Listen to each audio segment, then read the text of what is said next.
What is going on, everybody, and welcome back to the Talkin ATL Hawks podcast. Now, of course, at first glance, you're probably going to be able to tell that the screen doesn't look as full as it typically does. No, we're It's missing just the two of someone. us.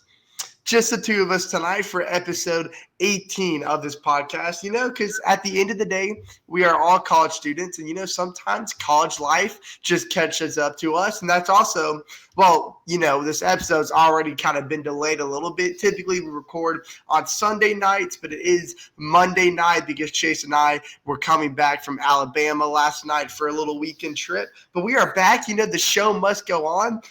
It's kind of in a weird twist of fate. It's a little fun that the episode had to be delayed to tonight because the Hawks just came off one of the most exciting basketball games of the season tonight in Memphis that ended on a 14-point fourth quarter comeback with a Karis LeVert buzzer beater. So we're of course going to get into that. So it's kind of favorable that we had to delay the episode because it gives us a very fun game to talk about because the Hawks have not been winning a lot of basketball games as of late. But first, Joyner, how have you been, and what are your pre-thoughts before we jump into this episode?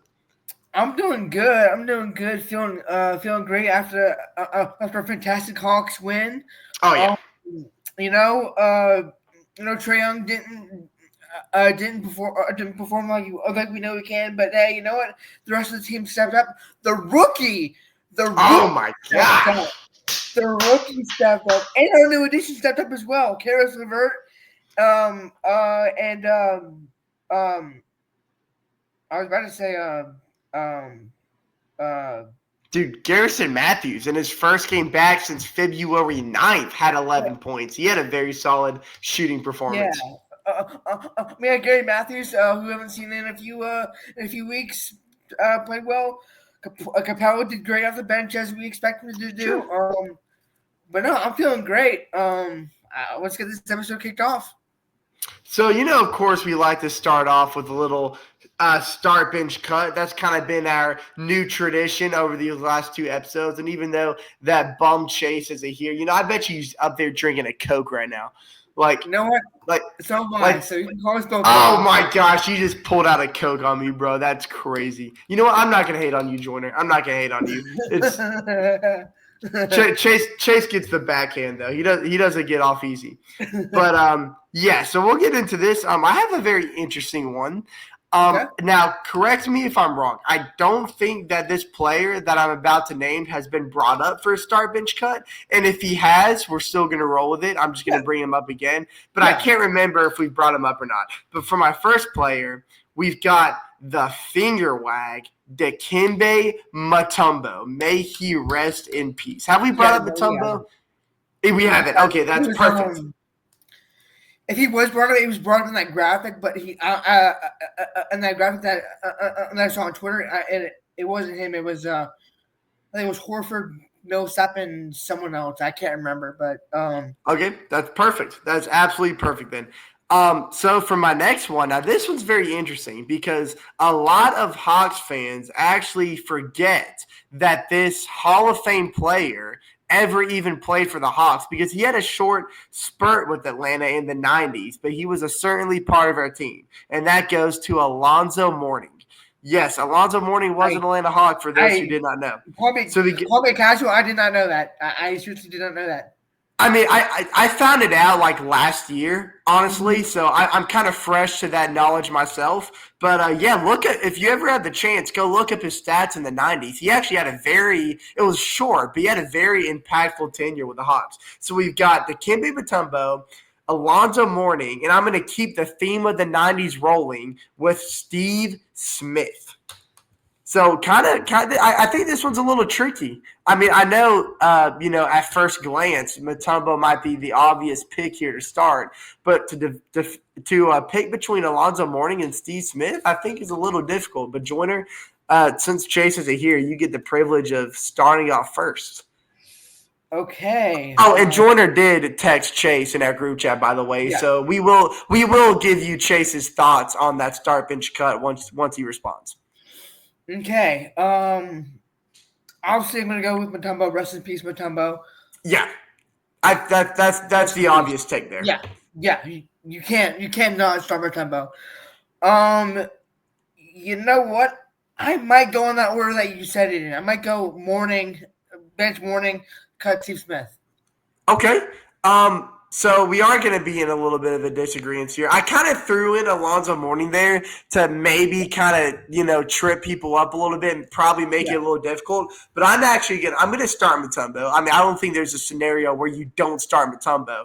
I mean, yeah, he's one of the best offensive players, not in Hawks history, but in NBA history. yeah. And then I'm going to bench Steve Smith and cut Alonzo Mourning. The only reason why I'm going to bench Steve Smith over Mourning is because when Mourning played for the Hawks, he was kind of at the end of his career. So his Yeah. numbers were still very, very good. But when you look back at his numbers with the Blazers and there's another team he played for that I'm just not thinking of. I think he played for the Knicks too.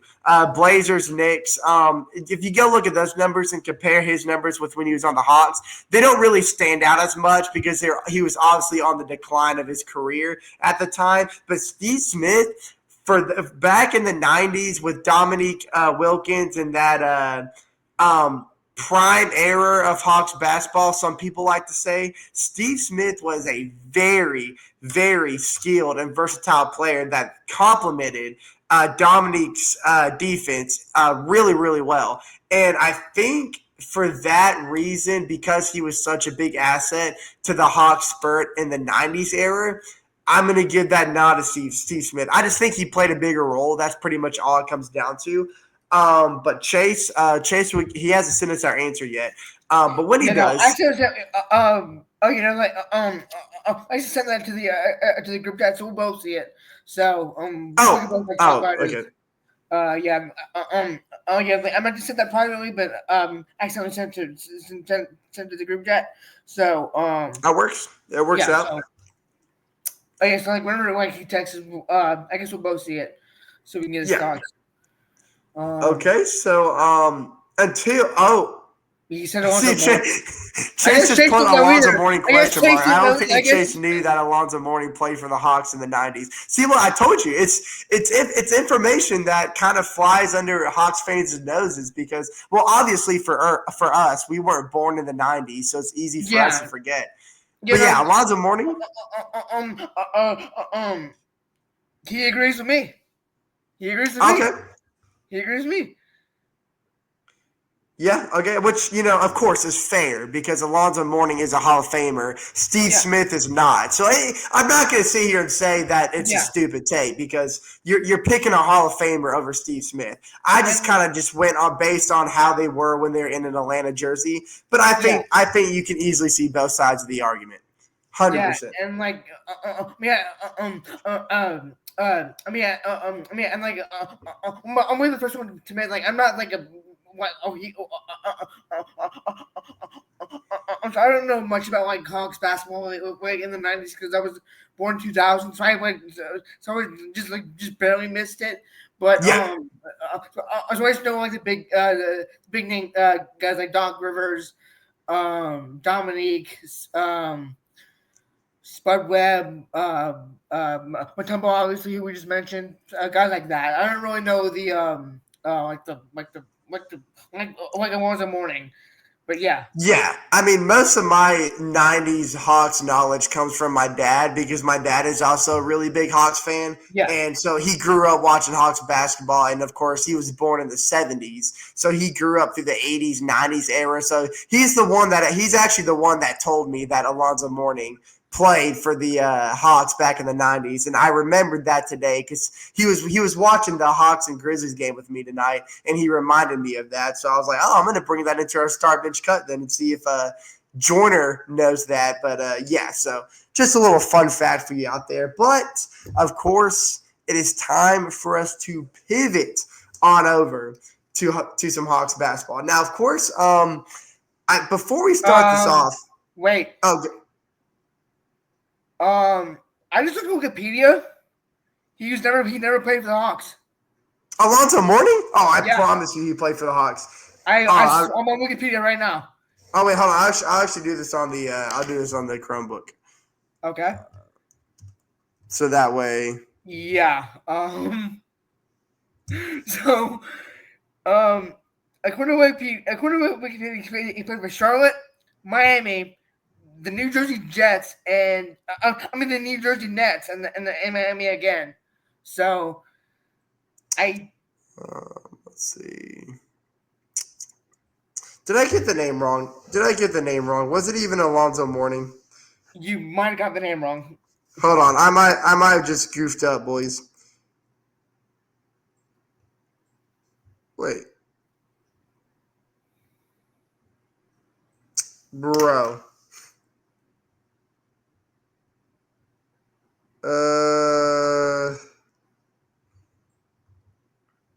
Should we just start this thing over? If Oh yeah, no, he did. Yeah, Alonzo Mourning played for the Hawks. So he was. So I actually got it wrong. There is one thing I did get wrong. It wasn't in the '90s. He got traded to the Hawks in 2005 because this was the end of his career. So he got traded to the Hawks in 2005 as part of a trade with the Miami Heat. But he was so the reason I don't know. I guess this is the reason why Wikipedia doesn't say it. He only played 40 games for the Hawks. And then he was traded to the Raptors before the trade deadline of that same season. So maybe that's why Wikipedia doesn't say it, because he only played 40 games for the Hawks. I know that, but well, okay, fine, yeah, but you would think that Wikipedia would have all the teams. Yeah, Wikipedia should have all the teams. But yeah, according to this right here, it says that he played 40 games for the Hawks in 2005. Okay, yeah, that's fine. Yeah. Okay, so I'm glad Even we more, didn't have to. even more reason why me and Chase didn't know that he played for the Hawks, because Very vague. Wikipedia records it. This is that's very, very vague information there. Yeah, okay. A good thing we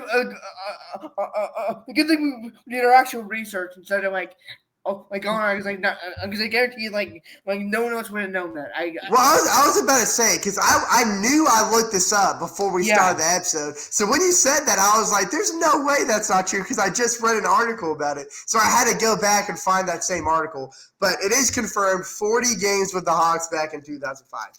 Yeah, Wikipedia is lacking, I guess. I don't know what's up with Wikipedia. Come on, Wikipedia, step your game up. Yeah, Alonzo Mourning was a journeyman at the end of his career. Yeah. He went to 3 different teams in 2005. But then again, that was at the end of his career. So that kind of happens to some players. But regardless, we are going to get into some Hawks basketball now, because there is 4 games that went on since our last episode. Before we start really quick, just to update you NBA fans out there, some breaking news, and Jordan, I'm sure you saw it this past Saturday. Joel Embiid has officially been medically ruled out for the remainder of the season, which honestly, it's probably in his best interest, because he was on not the court every 2 or 3 games anyways. His production on the court wasn't really effective enough to really nudge the Sixers in a winning direction. So it's probably best that he plays it safe the rest of the year, gets back to his – I don't think he'll ever be fully healthy again, but at least healthy enough to a point where he can actually play quality basketball in a way. So, yeah. I did see somewhere that he's going to the same doctor that Kobe Bryant went to deal with his to get his injury rehab. Oh, okay. So which is perfect. But Kobe was never the same after his Achilles injury either. So it could be the same with it could be the same thing with Joel. Which if that's true, that sucks, because Joel is still fairly young. Well, he's what? 29, maybe 30. He shouldn't even be close to retirement right now. But there are some analysts like Stephen A. Smith, who is pleading Joel Embiid to just retire at this point. Yeah, he's 30. He's 30. He turns 31 on March 16th. Yeah, and it's sad. It's sad to see a guy of his prominence, because now this is the guy that won the MVP 2 years ago. He was at the peak of his career 2 years ago, and now it's just been on a downward spiral because of these Achilles injuries that this is the same injury that pretty much ended DeMarcus Cousins' career in a sense. It's a really tough thing to bounce back from. So hopefully Joel Embiid with a top of the line, trainer can get back to some point of quality basketball because like you said, Joyner, he's just way too young to even be considering retirement at this stage of his life. So we'll see how that goes for Joel Embiid and how this affects his career or his time with the Sixers moving on.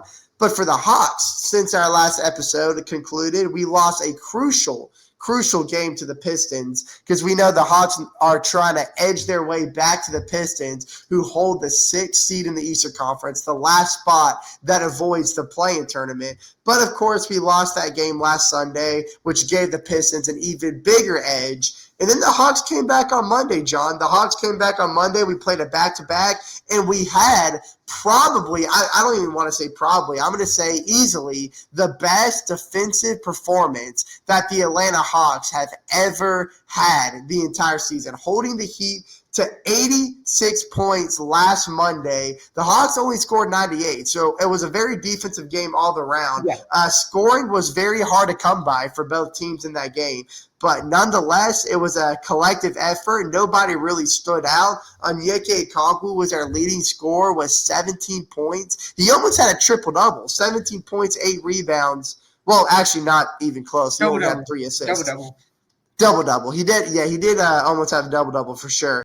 But then we off the bench, Karis LeVert and Terrence LeMan both putting up 15 apiece. That is – now, obviously, Hawks fans, including myself, have very mixed emotions about how that trade deadline went with Landry Fields and that move from Bogey and DeAndre Hunter. But at the very minimum, seeing Terrence Mann and Karis LeVert combine for 50 points off the bench – it's a very good sign of the vision that Landry Fields kind of trying to set in motion with that trade at the deadline.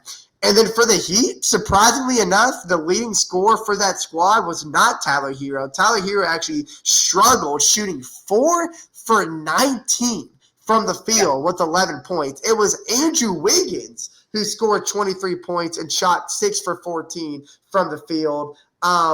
That led the Heat's way in that scoring category. And then it was complemented. Bam Adebayo had 14 points. Kyle Anderson had 14 off the bench.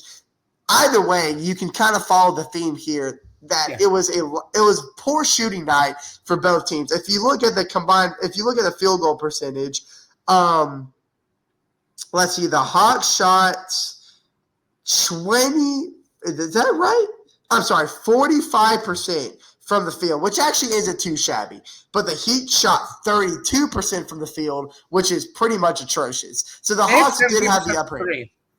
Yes. And 17% for 3. So, yeah.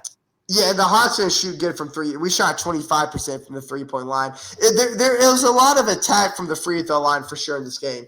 But Joyner, I want to talk about the defensive effort from the Hawks in this game. This is something especially that the Hawks lack tonight, and the Hawks have kind of failed to group together all throughout the season. So this is kind of like a breath of fresh air, seeing the Hawks hold a team to under 90 because you don't get that type of basketball in today's NBA. So what did you see from the Hawks in that game that you kind of want to see the Hawks execute moving forward? The Great Barrier Thief. I'm glad you said it. Future Defensive Player of the Year, and if he freaking better be. We are burning down wherever the NBA is located. We are fighting the headquarters, and we are pointing snipe. I'm just kidding. We're not going to do that. Let's see. Where is the NBA headquarters? I think it's in Springfield, Massachusetts. It's in New York. It's actually in New York. So we are going to take a trip to New York to the NBA headquarters if Dyson Daniels did not get the Defensive Player of the Year. Because he had 7 steals in this game, Jordan. Yeah. 7 freaking steals. I genuinely think he single-handedly held obviously not single-handedly. It's a team game, obviously. But in a way. 7 steals, that's insane. That's insane.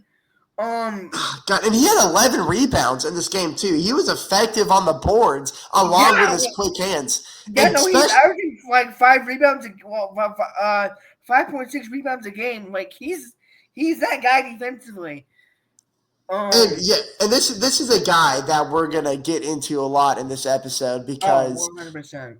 of how well he's been playing. But Zachary Ricochet, I mean, obviously we've seen him play at the highest level of his rookie season over the last few games. But this game in particular on Monday night, he only had 2 points and shot 1 for 8. But I think that's very important to note because you're going to see in the next game when the Hawks took a trip to Miami on that following Wednesday that Zachary has what I call short-term memory loss. That's a very important quality that I don't not only basketball players need to have, but athletes need to have. Because if you have a bad game, you got to put it in your back pocket. You've got to forget about it and try to move past it. Because the NBA is it's unforgiving if you lose the mental aspect of the game. You have to have a strong mental capability to move past bad scoring nights, and we've seen Zachary do that a lot.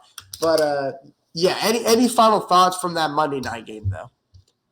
No, but then again, like Zachary, he is only a rookie, so it's only up from here. Like he could have bad games, and like we can only say it's because he's freaking 19 years old. He can only get up from here. We can only get better. Dude, We can he's only get too. better. So like, was it? So this is his year to struggle. If he has a year to struggle, it's this year. Um, Exactly. but yeah, we can move on to the game to the next game. Yeah, but like you said, Zachary, I mean, Yeah, the dude's 2 years younger than I am. When I was 19 years old, I, I couldn't tell you what I was doing, but I wasn't doing what Zachary Ricochet has been doing this year. That is for dang sure. yeah, So moving on to that Wednesday night game. Now, it was kind of a flip of the script. The defense was not lacking in this game whatsoever. no, Both teams got over 100 points, and the Hawks really struggled to contain the Heat, especially Duncan Robinson, who posted 24 points off the bench, shooting 6 for 13 from beyond the 3-point line. And then that was complemented by another really good game by Andrew Wiggins, 15 points at the shooting guard position. But Tyler Hero, his game was absolutely revamped after shooting horrendous on that Monday night game. He had 24 points with 10 assists on 7 of 16 shooting, and he had four 3 points to go along with it. This is a Miami Heat team that shot 59% from the field and 55% from the 3-point line. The complete polar yeah. opposite of how they shot on Monday night. And then, of course, D. Mitchell, not to be confused with Donovan Mitchell, had 20 points. Davion Mitchell, yeah, Yes. Davion. Yeah, thank you for reminding me. I couldn't remember his first name. But yeah, he Yeah, shot he did not miss from 30. He went 5 for 5. quite literally, and he almost went perfect from the field, shooting 7 for 8. And then Bam Adebayo had 20 points with a 9 of 12 shooting, and he even had a 3-point shot to go along with the game. So everybody was getting their buckets from beyond the line. But then the Yeah, Hawks, they had some significant scores as well. We talked about Zachary Ricochet, who had that bad scoring night on Monday night. It was kind of quiet from the field for Zachary, but he had 11 points, but still shot 4 for 6, and he had 2 for 3. So he 2 for 3 from 3-point line. So he contributed from the 3-point arc in a way. And the Dyson Daniels had 18 points on 80% shooting and didn't have 7 steals in this game. He only had 2, but he was efficient all throughout. 5 assists, 5 rebounds. He was effective from everywhere. And then we had another great scoring night off the bench from Karis LeVert, who had 17, and Terrence Mann, who had 13. But Joyner, as you can see there, though, the Hawks allowed the Heat to collect 131 points. Now, had the Hawks won this game in Miami, we would have clinched the season series matchup 3-0 because we were already up 2-0 before this one. But this gave the Heat their first win against the Hawks all year long. So what kind of went wrong in this game, Jordan? Why did the Hawks defense not click like they did Monday night? I'm gonna take personal responsibility for this game because I remember saying, Oh gosh. after seeing Tyler Hero's field goal percentage, I remember asking, how's this man a freaking like all-star reserve over Trae Young, and now we know why. Yeah. He won the 3-point contest, and he dropped 24. He dropped 24 points on us. He dropped a double on us actually with 10 assists. And shooting 50% from three. But yeah, no, like you said, last game it was all defensive, and this time it was all offensive. But the Heat were just firing on all cylinders, and we were not. So, um, Yeah, and you could take a look at the box score. Now, had it not that's what I'm been looking for at. had it not been for the third quarter, the Hawks would have stuck in this game because I was keeping a close eye on this game. I was occupied at the time, so I wasn't able to put my full attention on it. But I noticed that the Hawks and the Heat were really bouncing back and forth all throughout the first half. Trae Young didn't shoot the ball well from the field, but he was getting to the line at a very consistent manner. And excuse me. Then it came to the third quarter. About halfway through the third quarter is when the Heat went on their 13-0 run. It ultimately won the quarter 42-28. And then they kind of had commanded the game through the remainder of the minutes. All throughout the fourth quarter, the Hawks only scored 16 points, wasn't really able to knock down their shots to make any kind of attempt at a comeback. But yeah, so it would have been nice to win back-to-back, get that 2-game spurt out of the way because we had the Thunder this past Friday night right after that back-to-back against Miami, which is why it would have been really nice to win that back-to-back because beating the Thunder, as we all know, that is a very, very tall task. Yeah. Probably, I mean, aside from the Cavs, you could argue the Cavs to have the best team in the NBA, but the Thunder, I think, to me, has the most complete roster out of any team in the league. Not only that, but they have honestly my MVP pick and Shea Gilgeous-Alexander. That's honestly my MVP pick. And you know what's funny enough is even though Shea Gilgeous-Alexander definitely deserves to have the MVP, you could argue like the same argument from the last 5 years. Nikola Jokic for the Nuggets very well could be an MVP this year as well. I mean, Yeah. Nikola Jokic, it seems like for the last 5 years, have had an MVP material year. Nikola Jokic, to me, by the time he retires, is going to be the best center in the NBA history. Better than Shaq, better than Hakeem, better than Kareem Abdul-Jabbar. As crazy as it might sound, I think Nikola Jokic, playmaking-wise, scoring-wise, defensive-wise even, is going to no doubt be all-around the best center in NBA history. He's just an MVP every single year. It's ridiculous. Yeah. But, so I guess we can kind of pivot to that disaster that everyone kind of expected in Atlanta. You know, the Hawks at this point of the week, it's been a tough week. You know, we're really starting to trail behind the Pistons at that 6th seed. Miami jumped us, Orlando jumped us right when we had a hold of both of those teams the prior week. So the Hawks kind of need to pull off a miracle to get some much needed momentum going into the weekend. But of course, looking at the immediate box score, what stands out to you the most? It should stand out to everybody else. Shea Gilgeous-Alexander, like Jordan just said, probably going to be the MVP winner this year, had 31 points on 12 of 23 shooting, and of course complemented by 20-point performances from Williams and Dort. You had 13 and 13 from Wiggins and Hardenstein off the bench. This was just an OKC team that really, really found their groove early in the game, as evident of the box score. I mean, they dropped 40 points in the first quarter, and the Hawks only had 23. But the Hawks, I gotta give them their flowers. They turned it around in that second quarter, won that second quarter by 10. We responded by dropping 41 ourselves, and we went into halftime only down by like 7 points, 9 to 7 points. But then the Thunder opened up, and it was like all hell broke loose. Lost the quarter, 37-20. It was a mirror image of just turnovers, just quick pace offense that the Hawks defense couldn't catch up with. And that's what I love about this Thunder team, is they are so young, they are so quick on their feet. Their decision-making on fast breaks is so unbelievably quick and unpredictable that from a defensive standpoint, there's really not much you can do because they have shooters.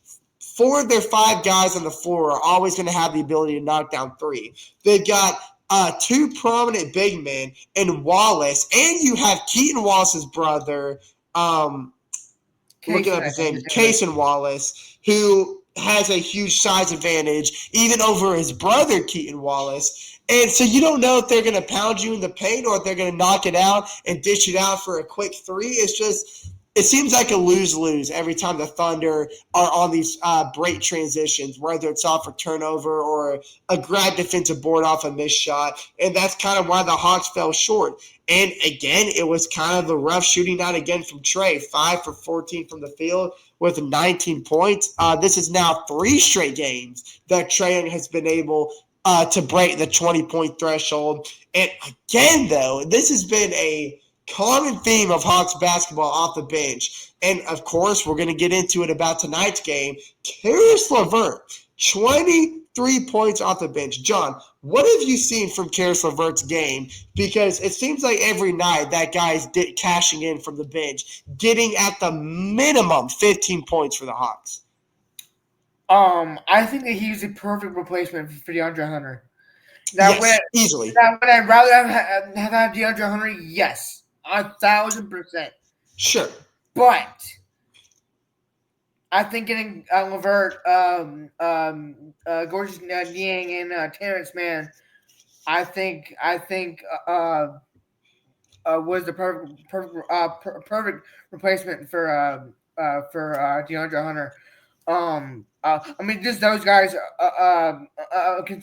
can consistently be our scoring bench guys, and when we need someone to fill in, and when we need them to fill in for an injury to a guy like maybe Dyson Daniels or Zachary Risache or even Trae Young. I might trust those guys to fill in that starting role for them and be a consistent scorer.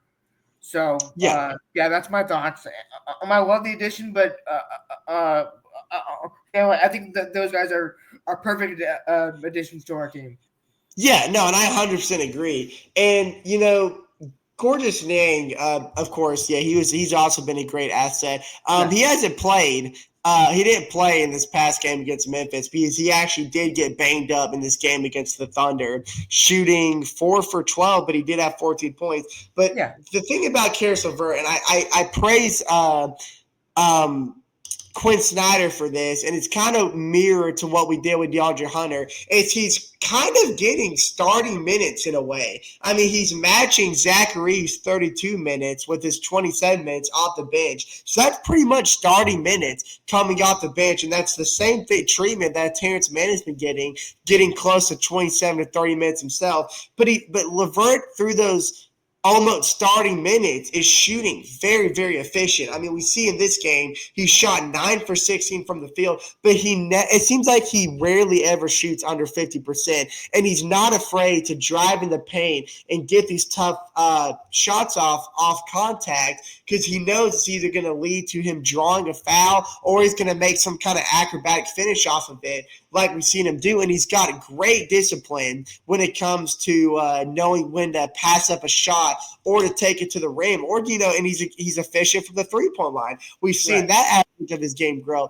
and he's got tremendous defensive ability, especially when it comes to protecting the rim. And we've seen that aspect of his game evolve a lot, just his ability to get up and block shots. And he's got, in a way, Dyson Daniel quick hands. We saw in this Memphis game tonight that he was able to use his quick hands to force turnovers and get steals himself to lead to some fast break transition shots. And he's been a great compliment to this Hawks team, even though it hasn't really shown on the winning side of things. We can see it night in and night out off the bench. And, of course, that came off a 16-point loss to the Thunder.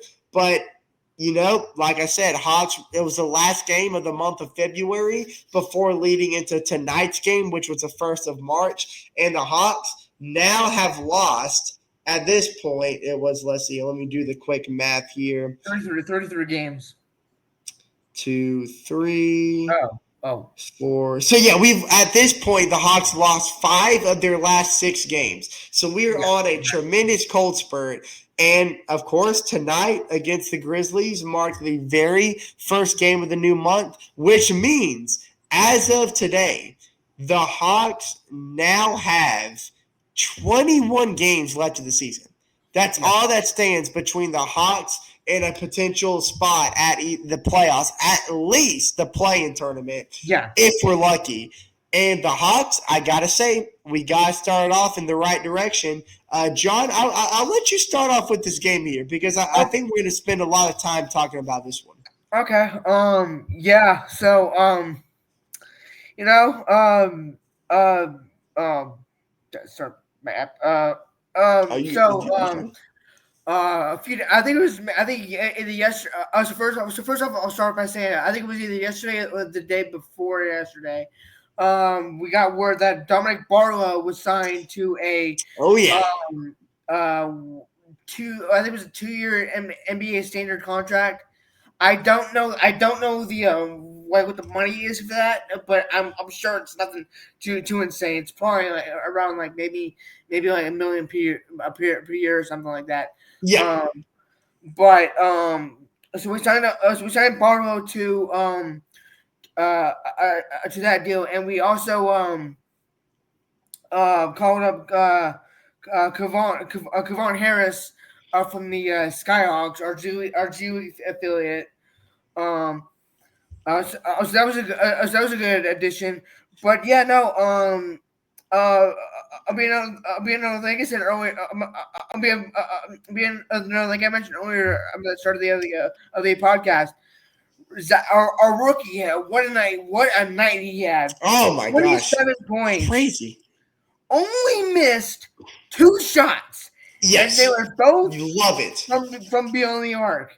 He shot 11 from 13, 5 for 7 from 3. Didn't really do much playmaking wise, but he did have one rebound, Mhm. and um um he also had 4 steals. He had 4 steals. He Um, pretty much touched every category in tonight's game. except for assists. He didn't really pass. He didn't really have any assists, but Yeah, hey, it's yeah. like, It, if our rookie is dropping 27, I wouldn't mind. I wouldn't mind if he went 27-0-0-0-0-0. If he did nothing else and just shot the 27 points, I'll take that. we got Um, Trey Young for the playmaking. He can just yeah, focus no, on scoring. Trey Young had 12 points. Quiet shooting night from him. Only took two 3-point shots. Um, Shot 5 for 17. 12 points, 15 assists. So there is that playmaking side of Trey that we all know and love. It's always going to Um, be there. Yeah. yeah. Dyson Daniels had 7 assists. Um, three steals and 14 points. Okongwu had a double double with 16 points and 12 rebounds. But like we mentioned earlier, off the bench, Karis LeVert had a game. Beautiful 55 display. points. Capella had 11 and 4 rebounds. And then we finally got Gary Bird back. Yes. 11 Long time points. coming. 3 for 5 from 3. Keaton Wallace even had had some minutes with a good 3-point shot. And then Tarek's man had a quiet game, shooting 50% from the field and a quiet 7 points. But Yeah. yeah, what are your thoughts on this game? Well, a few things to note. So obviously, one of the big factors in this game was, of course, no John Morant for the Grizzlies. He's still battling that same right shoulder injury that's really been plaguing him for the last 2 seasons. And, I guess wailing that gun around, downtown Memphis really does a Yeah, number on somebody's shoulder, I guess. I don't know. yeah, But and really no Jaren Jackson Jr. either because he only played for 2 minutes and only had a single foul. So yes, really no him either. So I mean, really, we should really remember him a star power besides Desmond Bain, which he's a sneaky player. I think he's very underrated, in my opinion. Oh, sorry. Okay, you're back. I kind of I'm lost you for sorry. a minute. No, you're I'm good. sorry. No, you're good. You just buffered a little bit. But Um. were you saying something, Jordan? Yeah. Desmond Bain, like he was like really the only. I don't want to say like he was the only like impactful guy, but like he's a very like, underrated player in my opinion. Desmond Bain is highly, highly underrated. But the crazy thing to me about the Grizzlies, the Hawks and the Grizzlies, these are the two franchises that have really been plagued with injuries in the last couple years, especially of revolving around their young guys. John Morant has Or young not point guards to played. be more specific. Or young point guards. Yes, and John Morant has not played in 5 consecutive games all throughout the entire season. And here he is again, missing out. There has not been a single Trae Young versus John Morant matchup since early last season. So we're talking about almost 3 years ago. That's insane. Exactly. It's like it sucks because these are two of the best point guards in the NBA, and we're missing out on what could be a very entertaining yearly rivalry between these two. But injuries have kind of taken away that visual pleasure for us. But nonetheless, and of course, John alluded to this earlier, Jaren Jackson Jr. tweaked his ankle on a fast break, tried to block Dyson Daniels' shot in the first 2 minutes, fell awkwardly on his right ankle, and he had to get rolled out of the game very, very early. So that was another injury that the Grizzlies had to adjust to very, very quickly. If you love high-scoring, constant lead-changing basketball, tonight was the game for you. I'm talking about this game had at least 18 different lead changes and like 15 different ties. This game through all 4 quarters was even basketball, back to back to back to back, just both teams trading shots, both teams trading blocks. It seemed like whatever happened on one end of the court always translated to the other end of the court. And we talked about Zachary Ricochet and what some may consider to be the best game of his career. I know he had 2 30-point games, one against the Knicks, one against the Cavs, but from a shooting standpoint, he was pretty much perfect from the field with 27 points, and he had some very, very big-time shots early in that fourth quarter. But there is a play in particular that I want to highlight and why I love the future of this kid. In the second quarter, Zachary made a mistake. The ball was inbounded to him. As he was dribbling up the court, he lost the ball before going up half court. And I believe, if I'm not mistaken, I want to say this was Gigi Jackson that stole the ball for him. I may be wrong about that, but I think Gigi Jackson is the one that took the ball from him. And then without giving up, like some players are kind of taught to do, especially at this early stage in the career. Now, Zachary immediately turned around, put on the Jets, made a full-on effort to get to Gigi Jackson, who was going up for a layup, and proceeded to swat the ball away in a very, very athletic breakaway dunk or breakaway block. And I absolutely love the hustle that I saw from Zachary that came off of a mistake that he had trying to get the ball up court. So, I mean, you see that kind of hustle. You see that kind of heart out of the guy this young, not even 20 years old yet. I mean, the future is so freaking bright for Zachary. And I'm talking about on both ends of the court, obviously. So, that was fun to see. But Desmond freaking Bain. I want to talk about what you said, Joyner, being one of the most underappreciated point guards in this league, because I think that is absolutely true. This is a guy that came from Indiana. Indiana is a very prominent basketball state, and he was not highly recruited. This guy was very overlooked, even in high school, and he ended up going to TCU, where he had to make a name for himself. became a first-round draft pick and he's now on his 5th year with the Memphis Grizzlies, and he continues to get better. This is a guy that is very, very hard to stop in the paint because he kind of has the build of Dylan Brooks. He has the upper body strength of Dylan Brooks, but like the agility of John Moran. Like that archetype shouldn't even exist. But that's exactly what Desmond Bane brings to the court. But yeah, I mean, like I said, back and forth basketball up until the 4th quarter. It was kind of towards the end of the 3rd quarter when the Grizzlies kind of started to break away. I mean, the Hawks kind of had a couple possessions where we committed bad turnovers that led to some knockdown open threes for the Grizzlies. And it got to a point where starting out the 4th quarter with about 9 minutes left, the Hawks were down by more than 14 points. But John, what was the tipping point of the iceberg for the Hawks coming off that timeout with about 9 minutes left in that 4th quarter? I didn't really get to watch. I get to watch that game because I was doing homework before the podcast. Okay, that's fair. But I'm assuming it was Zachary Rishishek. I'm assuming it was Zachary doing what he's taking those clutch shots like you mentioned. Mm-hmm. Yeah. Sorry, you go ahead.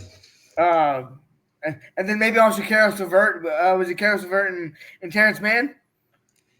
Pretty much the main guy I want to shed light on is Karis LeVert, because before this 4th quarter, Karis LeVert came into the 4th quarter with only had 11 points. 11 points in the 4th quarter because he scored 14 in the 4th quarter alone.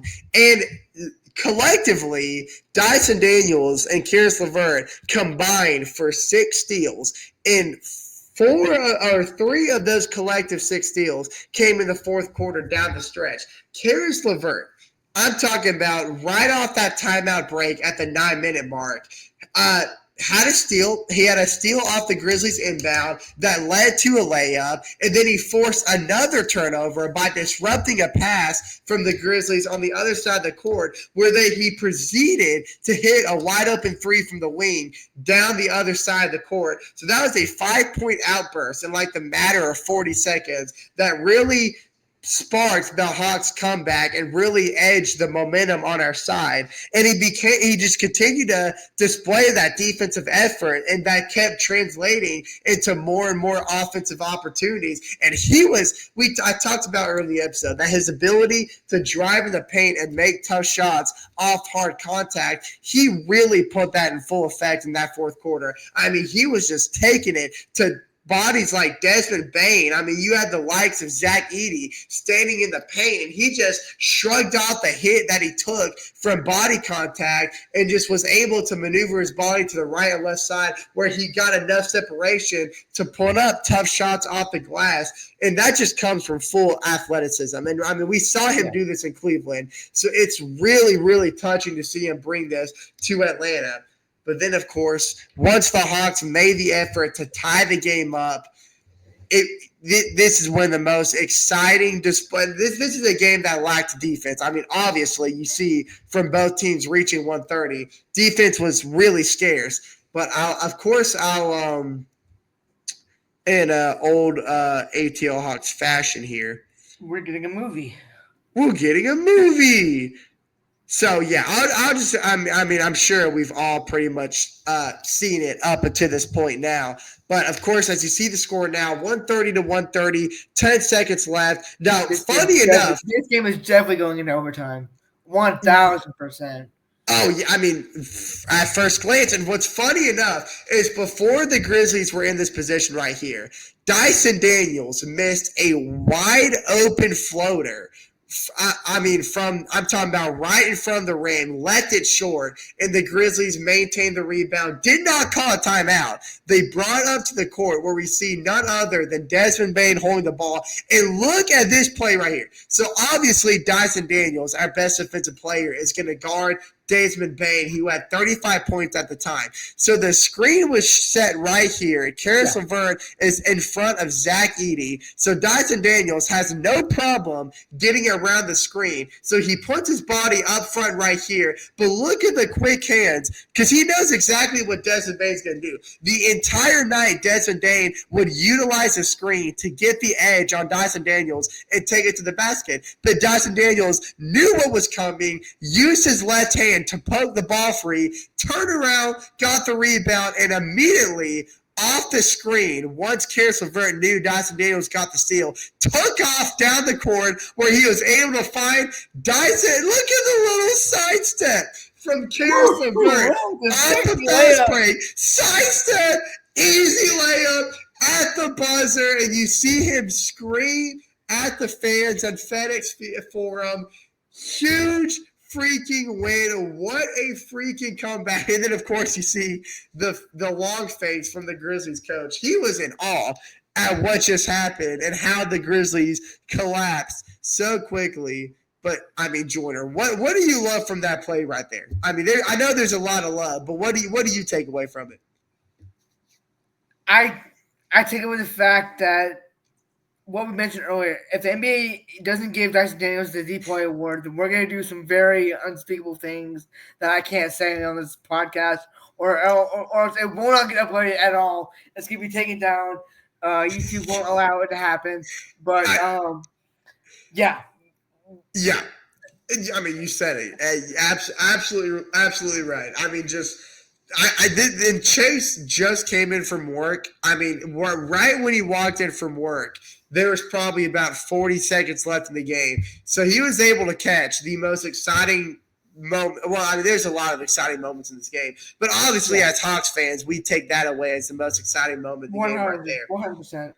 So now the Hawks, coming off that exhilarating win, has to face another back-to-back. Now, thankfully, Memphis and Atlanta it's like a 15-minute flight from each other, because we have to fly back to Atlanta and face the Milwaukee Bucks tomorrow night, where the Bucks stand fourth in the Eastern Conference. So we're really going to be doing the Pistons a favor if we manage to knock off the Bucks, because the Pistons, who are in the 6th seed, are really looking to make a final push to the top 4 seeds in the Eastern Conference. And then we have a back-to-back against the Pacers, which is a team that the Hawks have really struggled against in years past. The Pacers, who had the 5th spot in the Eastern Conference, also would be an effective help for the Pistons. So really, the Pistons fans are going to be huge Hawks fans this entire week.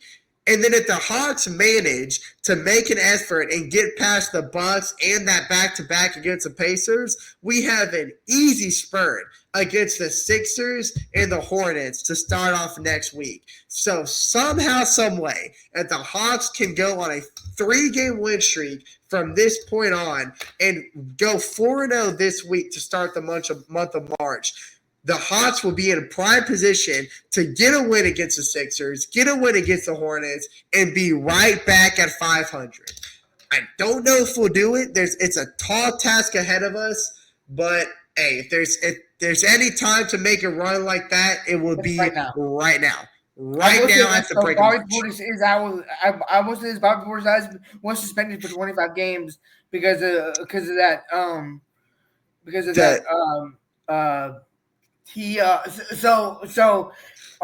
Another NBA news.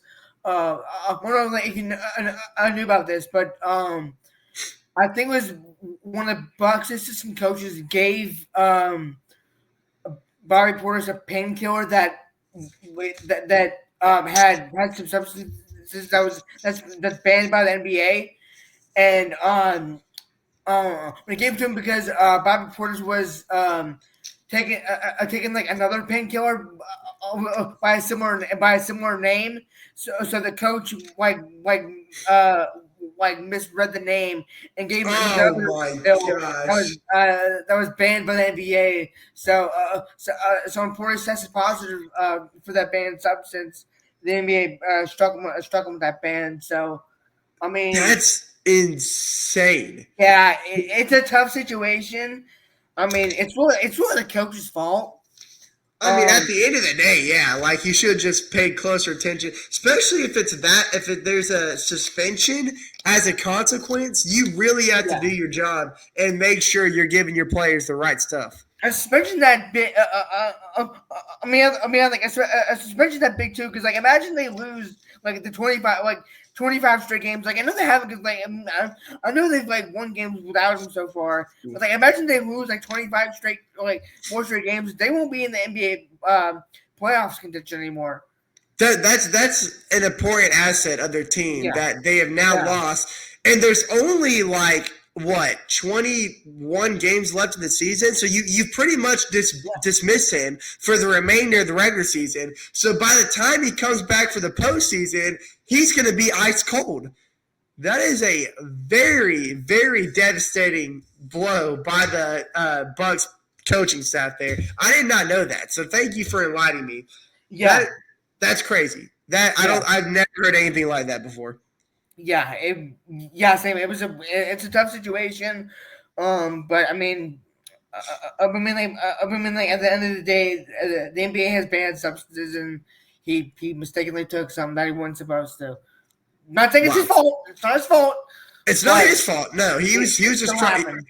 I mean, if you're given something by your coaches, you're obviously going to assume that they're giving you the right substance to help you get past your injury or, whatever it's subjected to do. But, yeah, that is – wow. I'm sure whoever that coaching assistant was really got – I'm sure something harsh is coming his way, to pay dividends to what he just did to that Bucks team. But, man, I mean – What a way to conclude the episode. I did not know that. That's kind of shocking to me. Yeah, but something else that I do want to talk about. So I don't know if you and Chase were able to listen to Sports Back. Disclaimer: we go to the University of West Georgia. They Plug it, baby. Jason and Andrew are part of a radio program called Wolf Radio / Wolf Sports Network, where they talk about like all things sports and stuff. They were all talking about. They did like an NBA segment, and they were talking about like how Charlotte is like the NBA purgatory. And like I said in the comment section, I was like, Charlotte is not NBA's purgatory. That's NBA's hell, in my opinion. In my opinion, I think the NBA purgatory is our Hawks because we're always mid. I just want to get your thoughts on that. I have to say, I 100% agree that there is a big difference between purgatory and hell because absolutely Charlotte is where everything goes to die. Nothing grows from Charlotte. Nothing good ever comes from Charlotte. They have managed to screw up Michael Jordan's ownership run. I mean, you think of Michael Jordan, you think there's nobody in the world that knows the game better than Michael Jordan. But the Hornets organization failed him so disruptively that people point fingers at MJ and just assume he has no idea what he's talking about. It's not MJ's fault. It's the freaking organization that doesn't know how to put a team together, and they failed to do it for decades now. But the Hawks, I think you're right, Jordan. I think purgatory is a better term to describe the Hawks because we have been the same spot, the same competitiveness, the same nature for the last 5 freaking years. So I think you're. I think that's an absolutely fair take. Well, I would say 4 because do we want to count 2021 when we made that run, even though we were still dead? No. We're not counting that. No, so you're right. 4 years. 4 years. 4 years, yeah. But still, it's going to be 5 years, probably. Probably next year is going to mark the 5th year anniversary of Hawks Purgatory. Yeah, but, so like, if I were to give like categories for like heaven, purgatory, and hell, I would say hell is Charlotte. Easily. Purgatory is. I would say purgatory is a mixture between the Hawks, the Bulls, I think the Pelicans could probably fall in that category too a little bit. Yeah, but they're sort of leaning towards hell at this point. I Oh, would what say. about the Clippers? How about the Clippers, man? I think Clippers is Yeah, a perfect example of purgatory. yeah, yeah. Right, because they had Doc Rivers, who was arguably one of the greatest, like a top five greatest coach of all time. Arguably, Yes, arguably. I'm not saying he and they is. couldn't get Arguably. anywhere. They Yeah, couldn't get anywhere with him. yeah. He cannot lead that team past NBA past we cannot lead that team to the NBA finals when they had the likes of Blake Griffin, CP3, DeAndre Jordan in their freaking prime. Lob City, dude. Lob Yeah, City era was yeah, different. he couldn't lead that team. He couldn't take the Sixers. He got fired by Milwaukee for some reason. Still a mystery. Still a mystery Yeah, to a lot of still people. mystery, but yeah. I don't know what heaven could be for an NBA. Maybe Probably I would like say the South. Boston. Maybe Boston. Even though I don't consider Boston a heaven place, I actually despise Well, the city of Boston. yes, but like From a franchise. from a basketball standpoint, like I can't really think of a time where they've been bad. No, I think Boston is probably a perfect explanation of what basketball heaven would be. Because even when they're bad, they're not terrible, and when they're good, they're great, and they always seem like they're contending for a championship every single year. So yeah, they're always in the playoffs. They're always in the playoffs somehow. Celtics fans would never know what true pain feels like. Is pretty much where we're getting at. Boston sports fans in general, let's be honest. They're spoiled. They're literally spoiled. I mean, you had the Patriots with that elite Tom Brady and Bill Belichick era. You had the Boston Bruins, who are kind of like the Celtics in a way. It's like they got to suck at some. The Red Sox. How do we forget? I mean, the Red Sox is a perfect example of baseball heaven. Like they never have it rough. Every single season of every single year, they always have a good sports team to rely on. It's freaking ridiculous. Last year? Did they have it rough last year? Who, the Red Sox? Yeah. Kind of. Yeah. I mean, they weren't for sale. They weren't terrible, but they weren't, great. And I guess the Patriots are kind of in their rebuild phase. But still, I don't want to hear a single Boston fan complain about anything. Yeah, no, like one of my best friends is a Boston fan, and I was like, dude, you cannot complain about anything. You have it so good. They would never understand what us Hawks fans have to go through. But one last thing I would like to touch on, also going back to the sports pack, Howie also said, like during the thing, like about like how about like how he was upset when we traded DeAndre Hunter, because we always trade guys because guys after we trade always do well. I was like I might have to correct him and say like DeAndre Hunter, like when he was doing well for us this season, like to this day I don't know why we made that trade, but it's kind of worked out well for us, I would say. But it's I mean, Karis LeVert, again, has been doing very well, very good things ever since he's come to Atlanta. And in a way, Terrence Mann has too. Gorgeous Niang has been great from the three. But DeAndre Hunter dropped 36 points for the Cavs last night. And I had to sit there and look at that and be like, it still hurts. I love Karis LeVert, but I would never confidently say that the Hawks did right with that trade. I think we still would have been better off by keeping DeAndre Hunter at the end of the day. And like the thing that makes me like the most about that trade is that it came on the day of the trade line. Nothing came there's no news, no rumors, no nothing about DeAndre Hunter being shipped to Cleveland until just like that. Yeah, until it pretty much happened. Really, that day was when rumors were popping, and then it happened. So they just swiped him. Mad about the trade, but yeah. So they just swiped him from underneath our noses, man. Just absolutely, just out of nowhere. Yeah. and Right. now he very could well win a championship with Cleveland. With Cleveland. Yeah, very well could. Very well could. But is there anything else you want to touch on, Joyner, before we wrap up episode 18? No, I think I'm good. I'm glad we got this Mo Gay episode done. Yeah, Mo Gay, baby. I was trying to think of a player, but I couldn't think of any. So I'm glad you brought Mo Gay. Yeah, this is a common NBA number.